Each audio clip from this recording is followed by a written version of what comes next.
that we have here. So without further ado, the first one on my list, if I pronounce this correctly, Chad Magendanz? Magendanz, like Magendanz with them. Like the ice cream. Excellent. All right, Superintendent of Public Instruction. Thanks, Brenda. All right, thank you for so much for having me out here today. So, folks may not know what the Superintendent of Public Instruction does. I mean, it's a big, long name, but it's a statewide race. It's relatively low on the list of statewide races, but most of the state budget actually goes through the Superintendent of Public Instruction. Because after the McCleary decision, over half of the budget goes to public schools.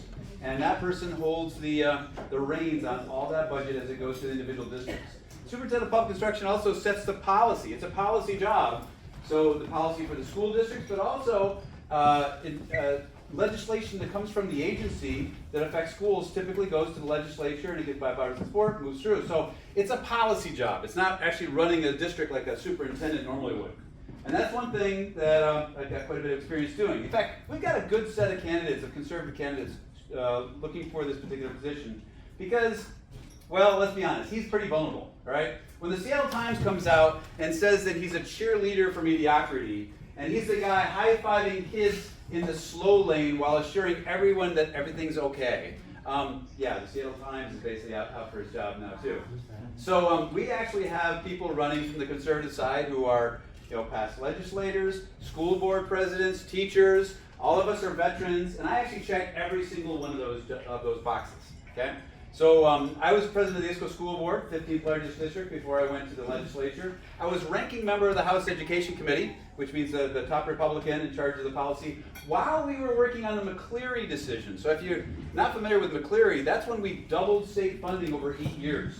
And so I'm familiar with working across the aisle and finding good common ground, bipartisan legislation, because I was lucky enough to work when we actually had a bipartisan legislature. Y'all remember that? When we'd actually have budgets that would pass with over 90% support.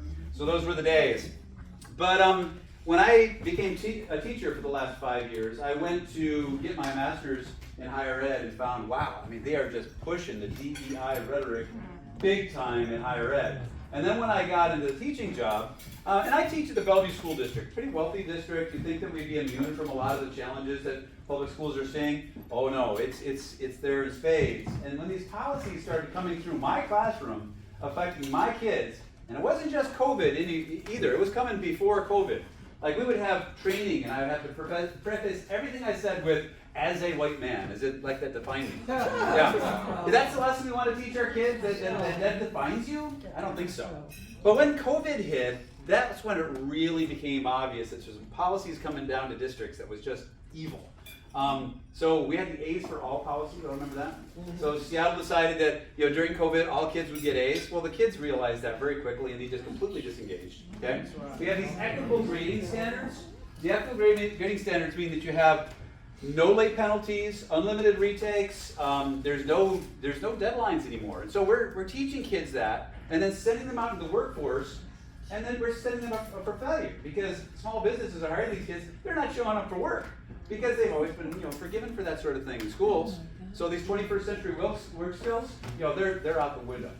And then the killer one for me was I got a memo from OSPI, the Office of the Superintendent of Public Instruction, saying I had to start actively deceiving parents.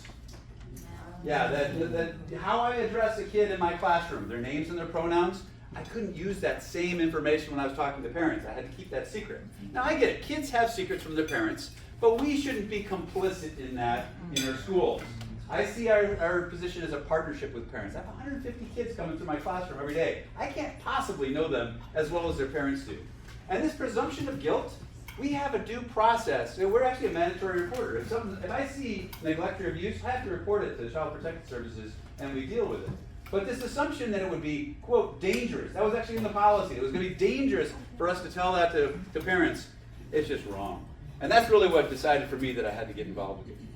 And so I'm running for Superintendent of Public Instruction mainly because I want us to win. I see a very vulnerable incumbent right now. I think the Seattle Times says their incumbent is very vulnerable too. And what I bring to the table is my name recognition in King County. Statewide, we don't win unless we get at least 35% in King County. and I've never gotten anything less than an outstanding rating from the Municipal League of King County. All of my past House races, I've gotten the Seattle Times endorsement, and so I can pick up votes in King County like the folks who were from the east side of the state can't. And that's really what I bring to the table, because all of us align on our mission. And what I found is I've actually gotten more and more conservative the more I'm teaching, because I realize just how insidious these policies are. And so we've got a lot of work to do. It's really up to you, specifically the delegates to the state convention, to decide who you want to choose to be the superintendent of public instruction on the conservative side. Because all of us have signed the promise that whoever gets the endorsement will take the baton and run from there. We will not crowd out this large field in the top two primary so we get nobody onto the general, because that's a mistake we've made in the past. So it's up to you. And so my challenge to you is find someone you think who can win, because I think we can win this race. If you look at this Initiative 2081, and all the parents who are Democrats and independents who signed that initiative, all the parents who showed up down in Olympia last week to make sure they knew how important this was to parents, and they couldn't neglect. I mean, yeah, there's a lot of power in the WA, the teachers union.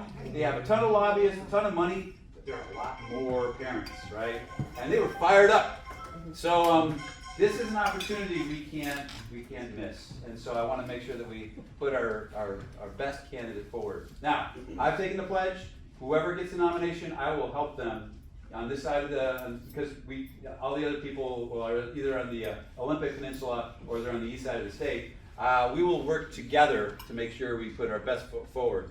But we need somebody who can actually carry it forward. So, Bill, I've actually knocked on 35,000 doors, okay? Wow. I'm willing to put the work in. In some of my past races, I've raised over $500,000, right? But in this particular kind of race, I can't knock on millions of doors. That's just not feasible. And so it needs to be teamwork. And I really rely on you guys to help me out here.